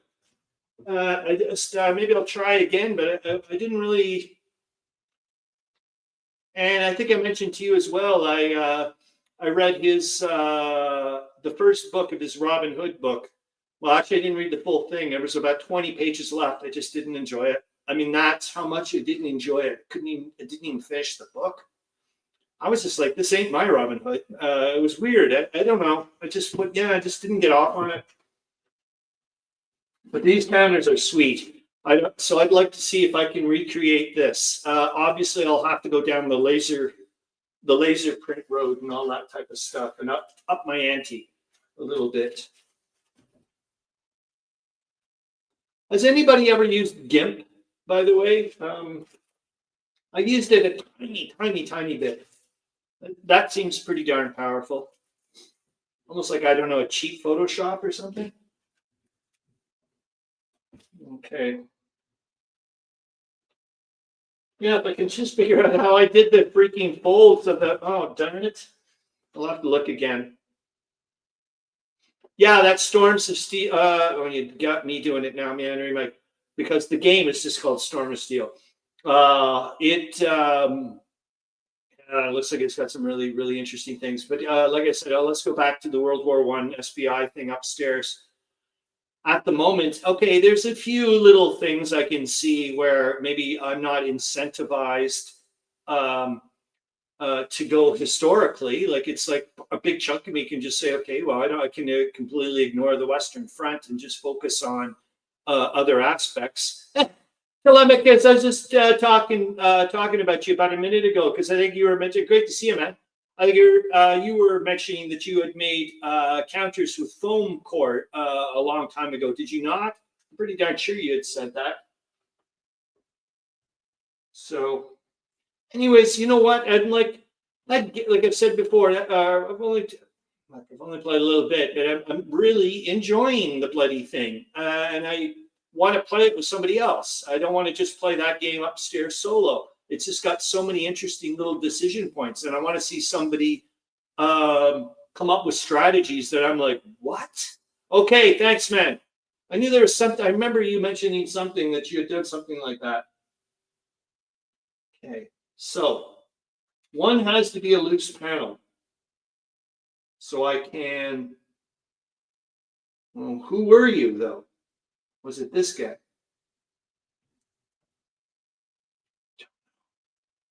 I'm worried that I'm going to. Okay, so what am I trying to do? I want to fold it, and then I want to fold it again.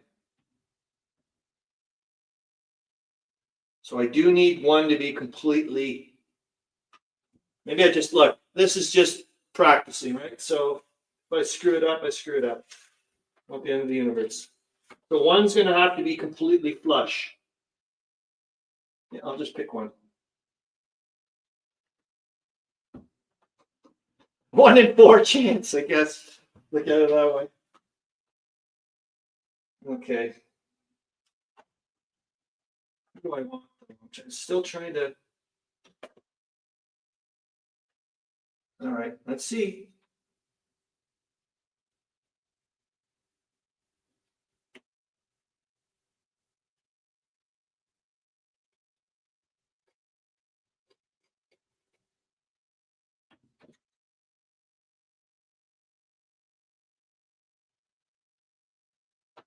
Yeah, I tried on Friday there to go to get my health card renewed, because I knew the temperature was getting pretty disgusting out there, and I was downtown anyways, near City Hall. Unfortunately, I didn't have any ID to show my proof of residence, even though I've got the bloody card. I'm like, can you just update the photo and away I go? But no, so I'll have to go back. And I'm glad Zoe Dufour reminded me, because I was considering, I think I mentioned to a few of you, I was thinking of maybe going for a couple of days to the World War I National Museum and Memorial there in Kansas City. I was thinking, well, since I've got a month off, let's try to, and try to also flush my brain away from work. I use leather punches to stamp out the shape. Whoa. Yeah, that's the other thing. I have to start looking at non-gaming related crafting places to get some ideas, some hints, for sure. Yeah, so like I said, I want to start playing around with rubber cement again and see what that's like. It's been so long. Not cheap. Like I was saying, I was surprised. Like, been having such a hard time finding some. So let's see what happens now. So you're completely exposed. Got you in here. I think I do something like this. So it's like this. Ah, almost. Damn it. I can feel it. And I'm like, this is exactly how it happened, how I ripped my Schutztruppe mat board upstairs showing Zoe do for her. I'm like, look at this. And I got to fold it back and rip because I don't know how to do these things. Okay, so something like this.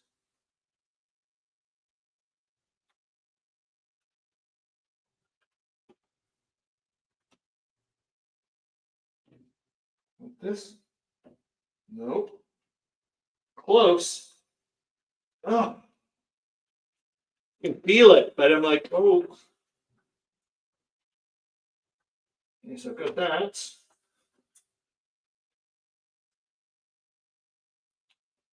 Shoot. Okay, so there. Nope. Almost there. There. Is that it? Nope.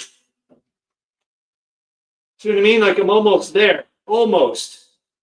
But not quite. I did something wrong again.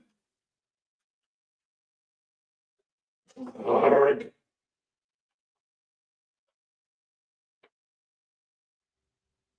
What the hell I did wrong? Well, I guess I can just keep redoing until I figure it out. But now it doesn't want to line up anymore nicely after I did that funky thing. Like I can slide the panels around a little bit. How's this quiet? Oh yeah. It's I love it when you say that, so I'm gonna say it. So when does the boy come back there, Charles from Asia? And he asks for the car keys. The boy. Okay, I believe you have to have the opposite cut for the last fold, meaning the mat side should be uncut and back cut. I have to write this down. Hold on here, Cam, sorry. I have to blow my nose.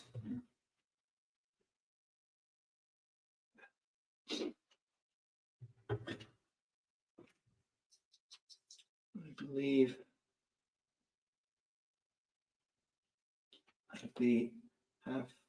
you have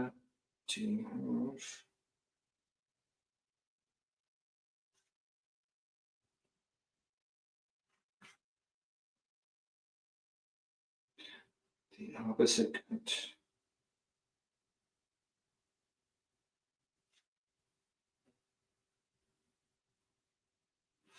Okay, so what I'm going to try to do for the next Crafternoon is I'm going to I'll focus just on doing double-sided counters. I think that's what I'm going to do, and see if I can get consistent, proper registration. Not just it happened 1 out of 5, 1 in 5, like 5 out of 5 kind of thing.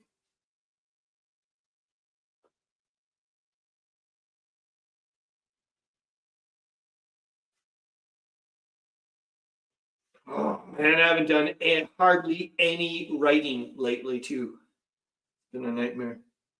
I really want to, like, even just normal journal writing, for goodness sakes.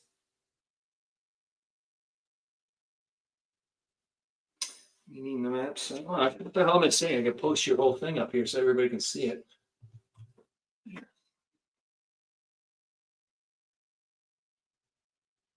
Yeah, what I'll do is, of course, what am I, silly? I'll practice with a piece of paper.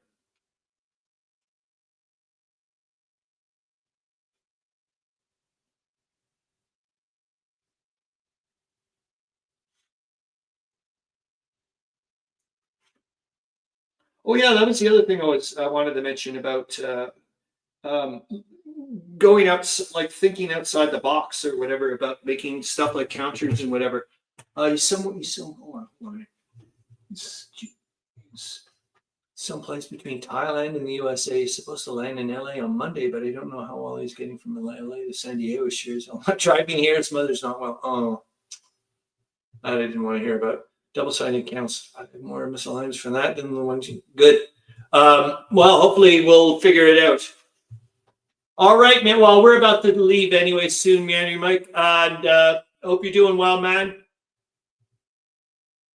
Also didn't use any glue. If I get it all right, I used to use adhesive paper sheets from here. And then after I applied and used, I'll have to try that then. I haven't done any of these things. See you later, man, Mike. Yeah, we'll be wrapping up in a few minutes. Anyways, so yeah, like I said, I'll try to focus on doing some double-sided counters and see if we can come up with some funky little ideas. That'd be nice to see. I'd like to get, like I said, wow, to be able to do something like, if we ever get to the point where it's, like I said, making things consistently that are functional, look good, and are resilient, that'd be nice. And don't cost the bank and take forever to make. That would be nice. Okay, so I'll try that. Like I said, I'll try to practice the folds with a piece of paper, because I've done it before. I did it before. I actually glued that piece of paper to the canvas panels, so I actually knew there was something I was doing right back in the day when I first made them.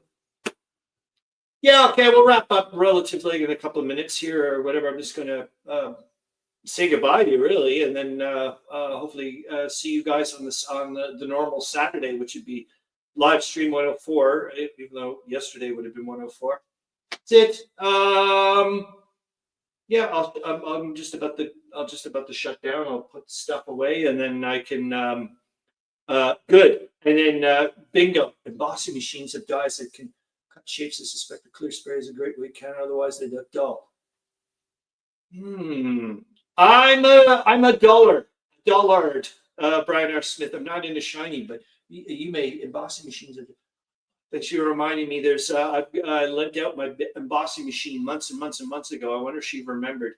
I wouldn't mind getting that thing back. All right, guys, and I hope to probably see a few of you in what is it? 3 hours? I think we'll be in 3 hours. Is the Gamers with Coffee show? I think it's at 5 o'clock, isn't it? Roughly, I think something like that. My time. All right, guys. Hope you guys have a remainder of a great Sunday, and thanks a lot for popping up. It was nice to chit chat with you, and I got some interesting things in my head for what to do with stuff. So hopefully we'll do another Crafternoon. All right, bye guys. See you later. Thanks again.